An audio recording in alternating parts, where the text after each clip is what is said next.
আসসালামু আলাইকুম ওরহমতুল্লাহি ওবরকাতু। কাইমা বিবি ব্লগে আপনাদের স্বাগতম। আজকে আমরা জানব কারি পাতার গুণাগুণ। এই গাছে ছোট ছোট সাদা ফুল লক্ষ্য করা যায়, আর এতে ছোট ছোট বেরি হয়। সেটা প্রথমে সবুজ রঙের হয়, তারপর লাল রঙের হয়, পেকে গেলে কালো রঙের হয়। এই ফল খেতে গেলে হালকা মিষ্টি সুগন্ধ বিশিষ্ট হয়। এই কারি পাতায় রয়েছে প্রচুর পরিমাণে কার্বোহাইড্রেট, প্রোটিন, ফাইবার, প্রচুর minerals, potassium, calcium, iron, phosphorus সহ vitamin A, vitamin C, vitamin E, vitamin বি6 ও আরও অনেক পুষ্টি উপাদানে এই কারি পাতা।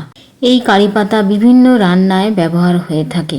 এছাড়া চানাচুর, নিমকি ও মুখরোচক নানা স্ন্যাক্সে ব্যবহার হয়ে থাকে। এটি শুধু খাবারের স্বাদ ব্যবহার করা হয় না, এর পাশাপাশি রোগ ব্যাধিকে দূরে রাখতেও এই পাতা সহায়তা করে।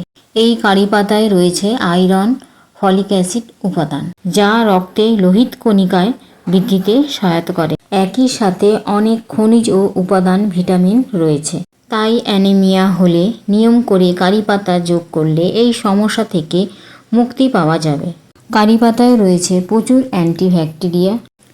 কারি পাতায় রয়েছে অ্যান্টিফাঙ্গালস, অ্যান্টিঅক্সিডেন্ট, যা ত্বকের র্যাশ, চুলকানি, ব্রণ, এমনকি শরীরে অল্প কোথাও পুড়ে গেলেও এটা লাগালে অনেক উপকারী।